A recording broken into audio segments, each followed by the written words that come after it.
A storehouse is being filled in heaven, larger than your barns have ever been built to hold. Right now, in this very moment, as these words land in you, what you have been calling still nothing was actually still growing larger than you would dare imagine.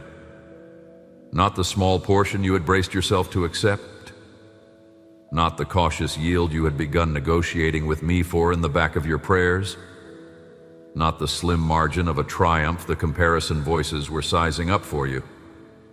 A scale your own arms have not yet been built to carry. Stay close for a few minutes. Across the time it takes to finish what I'm about to say, allow me to walk you through why the quiet you have been reading as no harvest has always been the noise of a yield being built, too big for the bins you have been measuring it against. And allow me to set in your hand a single line carried in my word, a line that will hush this very hour the doubt that your share of triumph has not yet begun. Hear the line under everything else I will tell you in these minutes. The victory was won before the battle had a name. I see you. A bushel basket in the corner of your kitchen has been the basket you have been mentally weighing your future against, and you have decided in advance that what fits inside it is what determines what I am permitted to bring. A father who has been praying for the restoration of his family keeps one cautious eye on what he believes is realistic. A young woman has shrunk her dream down to whatever size she thinks will fit through the narrow door she keeps imagining her life is walking through. A small business owner stopped asking me for the larger contract because the smaller one had begun to seem like the responsible ceiling. A grandmother has been interceding for a grandson for years, and somewhere along that praying, she lowered the request from wholly restored to at least not lost, because the smaller version felt less embarrassing to keep repeating. 2 pews over, a widow has stopped naming what she really wants, because loneliness trained her to believe wanting big is a way of getting hurt twice. Across town, a man whose career stalled 3 seasons back has narrowed his prayer to anything at all, because that feels safer than naming the actual restoration he is hungry for. Someone who survived a hard year has been thanking me only for survival, never for thriving, because thriving sounds greedy in their own ears. A teenager has filed away the louder dreams in a folder marked later, if ever, because the present feels too uncertain to hold larger ones. None of these smaller askings is invisible to me. Each shrunken request landed on my ear with the full weight of what it was originally meant to be. And I have been holding the original size in my hand on your behalf while you have been settling for the trimmed one. Not impatient with the shrinking, tender about it. Anyone disappointed across many years learns, almost as a survival skill, to make the dream small enough that disappointment cannot fit through the same doorway twice. That is not faithlessness. That is the bruise of a heart that has loved bravely in the past and paid for it. Scold the bruise? No. Allow me to widen the doorway gently from the inside, so the bigger arrival has room to enter without crushing the part of you that grew careful for good reasons. Now breathe with me. 3 slow ones gently. Take air through the nose without forcing. Release it out the mouth a touch longer than the in. 3 is plenty. Do not perform them. By the 3rd, you will notice that the exhale has stretched on its own, with no instruction from you, because a body that has finally been declared safe will always stretch. A stretching out breath is not a technique you owe me. A stretching out breath is what occurs when a chest finally believes the scale of what is being brought to it is no longer something to brace against. Now press 1 foot flat into the carpet or floor under your seat. Sense the firm push back through your shoe. See how the ground asks nothing of you before it holds your weight. It simply receives. A receiving of that exact kind is happening underneath the size of a yield you have been afraid to hope for. Ground keeps what it was built to keep. Your nervous system does not have to manufacture a base. Base has already been laid. Lean a touch into that foot. Allow the firmness to teach the rest of you that a yield larger than your usual baskets is not a threat. It is an arrival. Hear the line once more, this time louder inside the room of your chest. The victory was won before the battle had a name. Long before the first strategy meeting in your enemy's tent. Long before the first thought of opposition formed against the life I was raising you for. Long before the day you were born. A cross was already standing in the workshop of my intention. A verdict was already settled in the courtroom of my love. What you call your battles are mop-up operations across territory I have already deeded back to you under a name no opposition gets to overrule. Settle that fact inside your ribcage. Let it become heavier than the news of the week. Heavier than the reports you keep refreshing. Heavier than the comments people leave on the work you are doing for me in quiet rooms. Heavier than the silence of the people whose approval you were not granted. The settled fact stays settled whether or not anyone in your life has begun behaving as if it were true. Shrinking your askings. That habit was not picked up on your own. Careful hands installed it across many seasons. You picked it up the first time a parent praised the modest dream and frowned at the large one. And a small filing system in your nervous system stored away the lesson that smallness is the price of approval. You picked it up in a place of worship where the prayers other people offered out loud sounded humble in a way yours suddenly sounded greedy by comparison, even though greed had nothing to do with what your heart was actually asking for.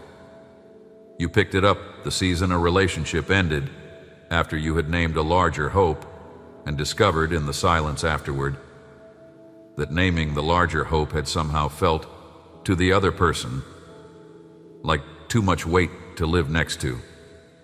You picked it up the year a boss took the credit for an idea that should have lifted you, and you concluded, almost without noticing, that visibility itself is a tax you cannot afford to pay again. None of those lessons came from me. Some of the mouths that taught them loved you in their own way and were forwarding what had been spoken over them by the prior generation. Other mouths borrowed the tone of my voice on purpose to keep you small enough to be useful to them. Either origin, a falsified ceiling settled over the top of your prayers, and that ceiling has been making you mistake the lowness of the lid for the size of the room. Lift the lid off. That ceiling was never mine to begin with. Sky is the actual height above your prayers, and sky is the height of my intention for you. Somewhere along the route, you were taught that triumph was something believers earn through clenched effort, sustained perfection, and a quality of faith you have never quite been able to keep continuous for longer than a week at a stretch. You were taught that bigger wins require more pristine believers before they arrive. You were taught that a wobble in your prayer life is a deduction from the size of what would eventually come, as if heaven were running an account where every doubt got debited from the final yield. You were taught that the ones who get large blessings must have produced large righteousness, which meant the small portion you were quietly receiving was a quiet verdict on the kind of believer you suspected you were. That is not how triumph has ever worked in my kingdom. That has never been how I have given my share to anyone. A picture has been sitting inside your chest for years, earned, deserved, achieved, certified by enough endurance to silence the skeptics, and the brush that painted it was not mine. A few of those painters loved you genuinely and were repeating what they had themselves been handed by tired, fearful generations before. Other painters borrowed my name on purpose to sell you a smaller gospel that needed your striving in order to keep its lights on. Either route, a false sketch got hung on the wall of your inner room. And that sketch has been whispering for years that the size of what is coming to you depends on the size of what you can produce. Set it face down for a few minutes. Allow me to describe the actual shape of what I am bringing. A real triumph in my kingdom is the kind that does not announce itself by the volume of trumpets a believer can manufacture from the inside. A real triumph is given. It is handed across a table. The loser of an ancient war never realized he had already lost. It arrives in your kitchen on an ordinary morning, wrapped in a small mercy you almost missed. Because the bulk of the yield is being kept in a storehouse behind the kitchen, and you have not yet been invited to walk through the back door. A fragment on the counter is not the full delivery. A fragment is the receipt. The full delivery is in the storehouse, and the storehouse has your name on the lintel. You have been measuring the size of the harvest by what shows up on your counter in any given week. That is the wrong instrument. What shows up on your counter is the daily ration. The daily ration is generous, but it is not the whole yield. The whole yield is much larger than your kitchen has the cabinets to hold, and the reason it has not all been delivered at once is not that I am holding back. It is that your interior structure is still being widened to receive a delivery whose scale would overwhelm the current rooms. Each season you walk through with me, I am quietly enlarging the rooms. What looks like a slow trickle on the counter is the side effect of a much larger pour. Being prepared upstream, hear how the next line came to be carried in my word. I had Paul tuck it inside the longest chapter ever penned about resurrection. A chapter delivered to a small church in a status-obsessed Greek city named Corinth, whose believers had begun comparing themselves anxiously to bigger apostles in louder cities. At the end of all that chapter's soaring teaching, he did not finish with his own accomplishments. He set down a single sentence about a win none of them had ever been required to earn. This is what I said through him. 1 Corinthians 15:57. But thanks be to God, who gives us the victory through our Lord Jesus Christ. Sit beside me inside this sentence. Do not race through it. There is more life buried in these few words than a fast read can release. Begin with the opening phrase, but thanks be to God. Notice where the line begins. Not with a strategy you must execute. Not with a quality of faith you must summon. Not with a battlefield you must outfight. Thanks. Gratitude. A small posture of the soul that turns toward me before it turns toward the situation. The whole sentence rests on that opening posture. You have been trying to enter your triumph through effort, when the door has always been unlocked by something simpler. A bowed head, a whispered thank you, a quiet acknowledgement that the one who already won the war is the one you are leaning against. Who gives us? Read it a second time. Gives. Not sells, not rents, not leases on condition of continuous performance. Gives. A gift moves one direction across a table, and the recipient is not required to perform anything to keep it from being repossessed. Triumph in my kingdom is given the way a father gives a son the family name. A son did not earn the name. A son was born into the name.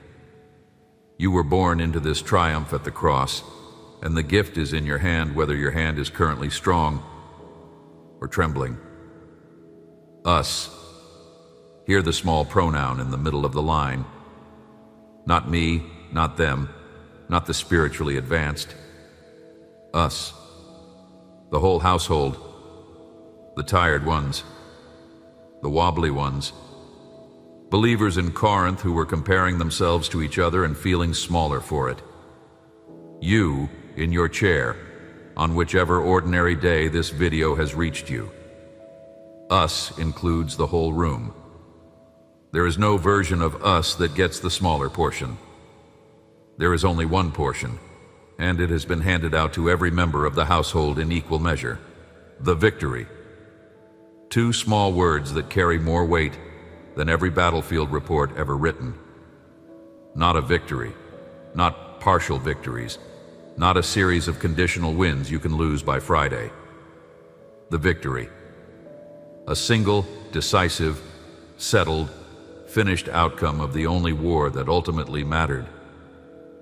The war over whether sin would have the final word. The war over whether death would have the final say. The war over whether shame would be the loudest voice in your room. All three were ended on one afternoon, 2,000 years ago. The verdict was written in blood. It has not been overturned.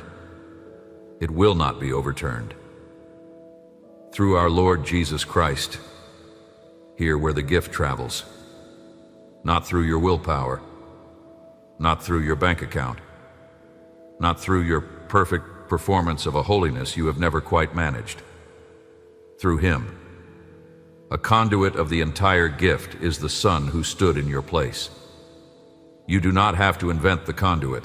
The conduit is already running. Your job is not to build the pipe. Your job is to drink from the water already arriving through it. And here is the quiet detail many readers miss inside this sentence. Read the verb tense again. Who gives? Present. Ongoing, right now. Not gave and finished. Not will give, once you have proven yourself enough. Gives. The handing across is happening as these words reach you.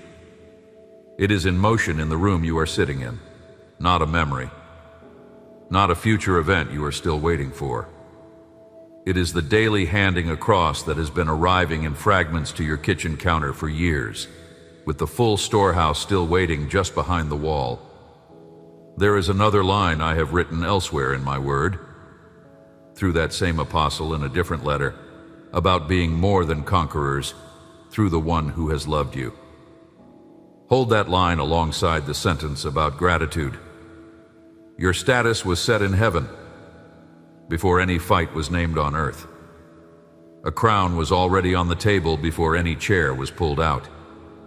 The first word spoken over your life was victorious, and every contradicting voice since has been a smaller voice trying to drown out a louder one that simply will not stop speaking.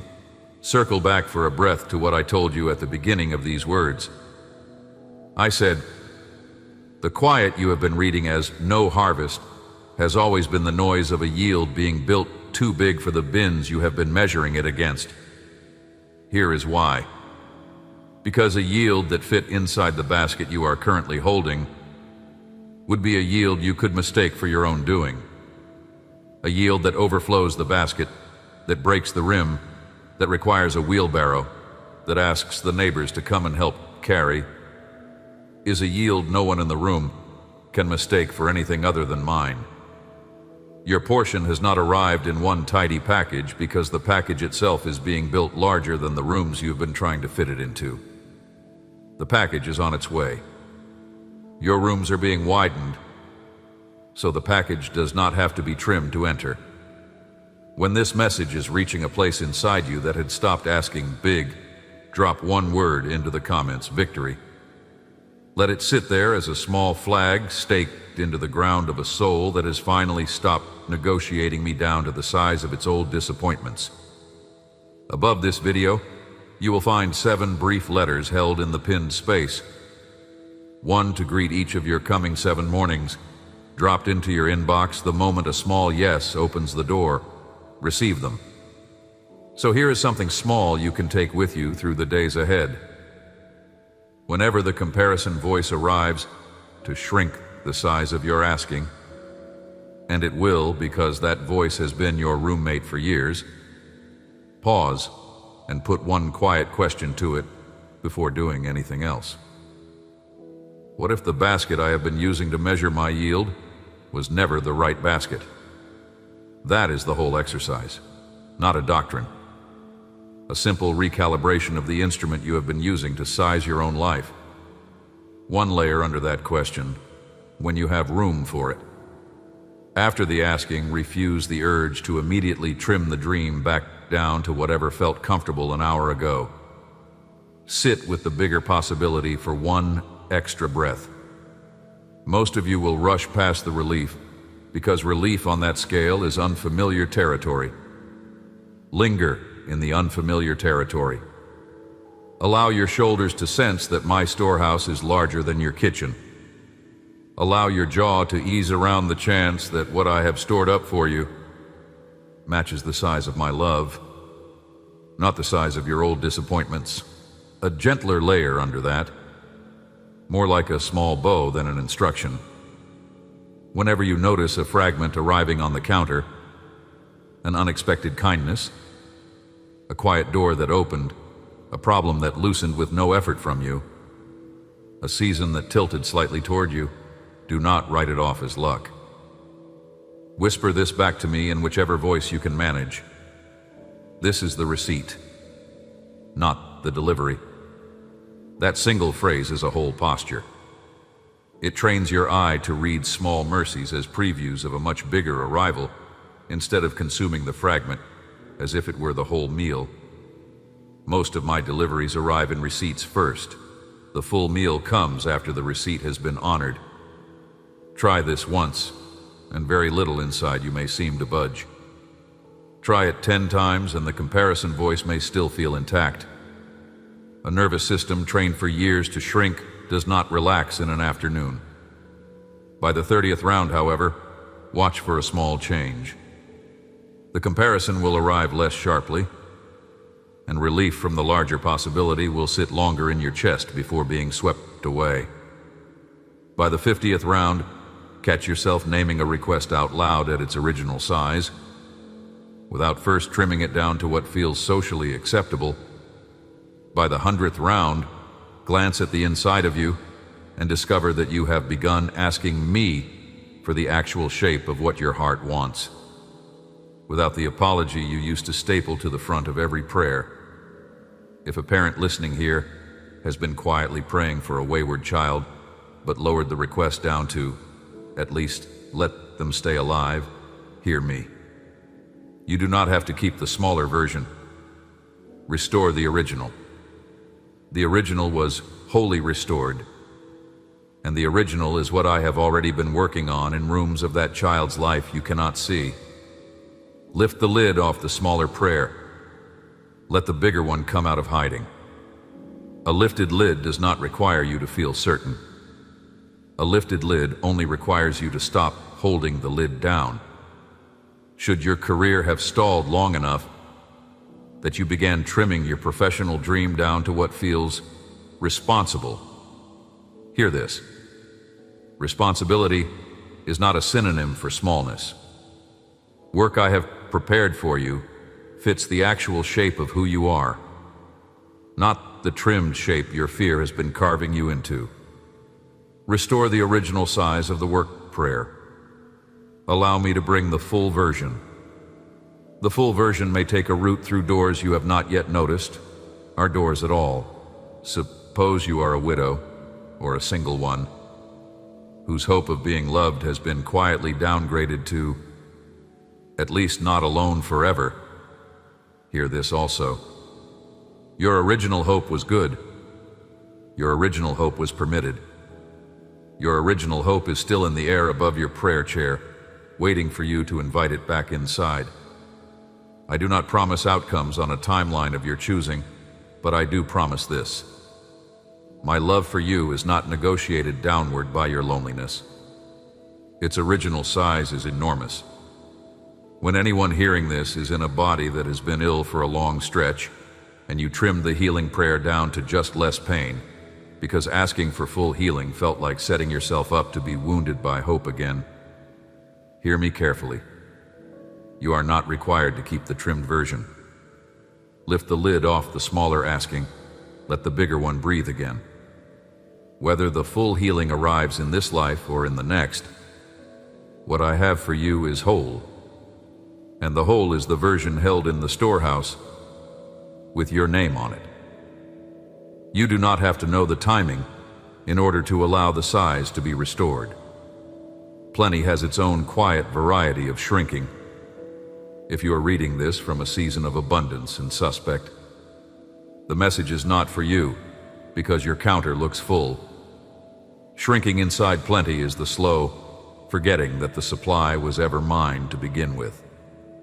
A full basket can train an eye to stop watching the storehouse, and a full basket can train a heart to stop asking for the bigger thing because the present looks sufficient. Keep asking. The next chapter of my work in your life is not a flat continuation of this one. It is an expansion, and the expansion will reach you precisely through the door of a request you have not yet had the courage to make out loud. Should you be in a season that looks like grief, a relationship that ended, a friend who walked away, a dream that broke in your hands while you were carrying it, hear this gently. Grief is not the cancellation of the triumph I am building. Grief is the soil where what comes next has always grown best. My most generous restorations across the long history of my people have begun in rooms that looked, from outside, like rooms of loss. Do not let grief negotiate down the size of what I am bringing after it. Sorrow is honest about the cost of love. Sorrow does not, however, get to write the next chapter. That pen belongs to me, and the chapter I am writing is much larger than the loss you are inside of. Hold the loss honestly. Hold it without flinching. Hold it without pretending it is smaller than it is. And then, when you have held it long enough, allow me to bring the next thing in beside it. The next thing will not erase what was lost. The next thing will arrive as company, not replacement.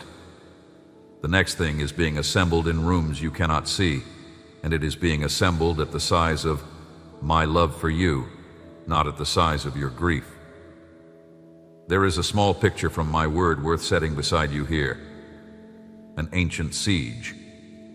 A starving city. 4 desperate men at a city gate decide death in the enemy camp could not be worse than death where they sit. They walk. They arrive. The camp is empty. A noise in the night had been mistaken by their enemy for an approaching army, and they had fled, leaving tents full of silver, food, everything an exhausted city had needed for weeks. The win was already finished in the dark before any of the 4 ever began walking. That picture is the shape of what is unfolding in your own life right now. A camp has already been emptied. A siege has already been broken by a noise in the dark you could not hear. Your part is simply walking toward what has already been finished. An enemy you keep bracing against has heard a sound you have not heard yet. The sound of a name no opposition has ever been able to stand inside the room of. A retreat is already underway in places you cannot see. A storehouse is already filling with what you assumed was the enemy's. Walk forward. The tents are full. What was won before you ever started the walk. Take that line into the lining of your ordinary days. Tuck it inside the way someone leaves a true sentence on the doorframe on the way out. Speak it under your breath at a red light. Hum it at the kitchen counter when the comparison voice begins sizing you against the neighbor's basket. Repeat it at the doorway of the office where your boss has not yet noticed what I am doing in you. Pray it over your spouse while they sleep. Whisper it across the bedroom of the child you are watching grow. Lean on it. Not a slogan. A deed of ownership. A triumph you did not earn. A triumph you cannot lose. That triumph was settled in your favor long before any opposition learned your name. Settled. Sealed. Yours. Amen. If today's words reached a place that had stopped asking for the larger version, 7 brief letters wait inside the pinned space below. 1 to greet each of your next 7 mornings, dropped into your inbox the moment a quiet yes opens the door. Receive them. Forward this video to someone whose basket has gotten too small for the asking they were born to do. Tap subscribe so the next word reaches your feed before the comparison voice does. This was never a road any believer was meant to walk into alone.